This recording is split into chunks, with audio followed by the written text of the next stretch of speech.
Hey, welcome to my kitchen. I'm so glad you're here. Tonight we're making one of my very favorite recipes, enchiladas.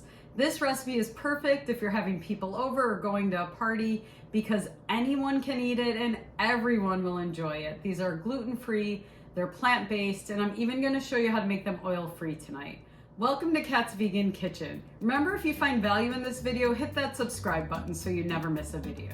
What's great about this recipe is you really can make it your own and you can use almost any vegetables. I'm going to show you the vegetables I like to use. For a full ingredients list, you can look in the description. You can also find a link to my written recipe there.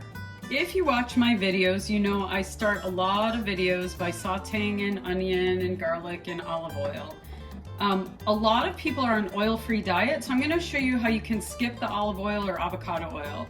So I just put a tiny bit of plant-based chicken broth in my pan, and now I'm just going to add in my onion. I probably put about 1/4 cup of plant-based vegetable broth. When you're first learning how to cook, one thing you should really pay attention to is the aroma of the food. So I can see that my onion's ready, but I can also smell that my onion's ready. It's nice and fragrant. I'm gonna throw in about 2 cloves of garlic, and I got this one really hot chili pepper at the farmer's market. So after about 30 seconds to a minute, I can smell that garlic. I can even smell the pepper cooking.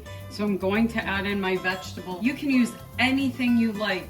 You can even use stuff that's left over in your refrigerator. Tonight I'm gonna make a more traditional vegetarian enchilada, and I'm using about 1 medium green zucchini and about 1/2 cup of frozen corn. At this point, I'm gonna add in a couple of spices. I'm going to use about 2 teaspoons of, I'm using Mexican oregano, but you can use any kind of oregano. And I'm gonna use 1 teaspoon of cumin. The only other ingredient for spice I'm gonna put in is salt. You could also use a little bit of cayenne pepper. You could use other spices that go well with Mexican cooking, maybe a little bit of parsley, a little bit of basil, and then I'm going to add in 1 can of black beans. I have rinsed my black beans. Now again, you can use any filling you want. I like to use broccoli and potatoes as filling for enchiladas. Sometimes, like I said, I'll throw in extra rice. I'm gonna add just a dash, just a tiny bit more of my plant-based broth so that I'm sure everything can mix well together with the spices. Okay, so once it's combined, I cooked it for maybe like 2 to 3 minutes just so that zucchini is bright green, my frozen corn is warmed up, and my vegetables are all melded together. Always taste your food. I tasted mine. It does not need salt as far as I can tell because of the broth I used, but always taste your food. Now we're gonna roll our enchiladas. I'm gonna use a glass pan. You can also use a metal pan.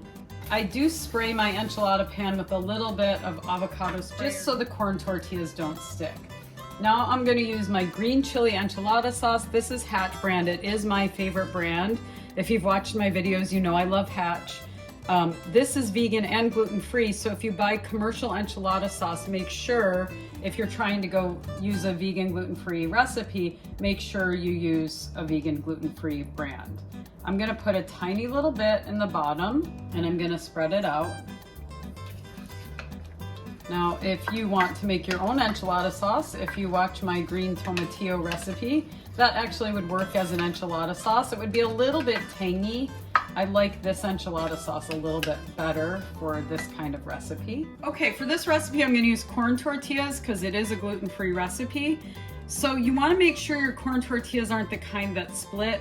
I do like to get the ones that are just corn and water and maybe a little bit of lime. Sometimes those split, so you might wanna warm them up just a tiny little bit in your oven before you try to roll them. I'm gonna show you a secret though.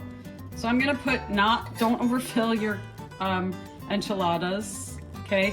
You roll it up like a little cigar and you just put it right in the corner of the pan, and we're gonna fill the whole pan like that. If you're lazy, one of my Mexican friends taught me what they call lasagna style, where you just lay the corn tortillas on the bottom, put the filling in, and lay the corn tortillas on the top.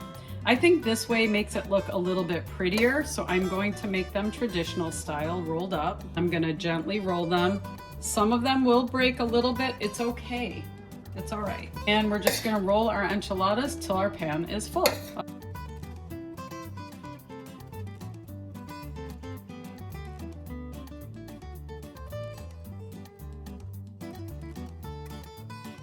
Now notice some of my enchiladas broke a little bit. That's okay, that doesn't upset me. They're gonna do that anyway when they're cooking. Now I'm gonna take my can of green chili enchilada sauce and I am going to douse these. And as a matter of fact, I'm gonna use about 1.5 cans to 2 cans. And now for my last step, and this is completely optional, I am going to cover it with plant-based cheese. This is a 4-cheese, they call it Mexican 4-cheese blend.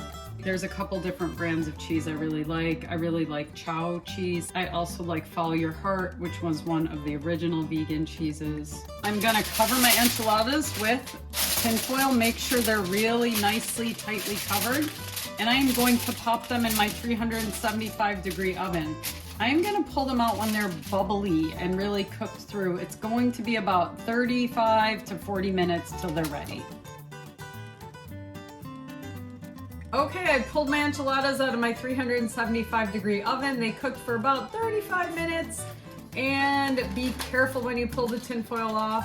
But look at this beautiful, bubbly, cheesy goodness.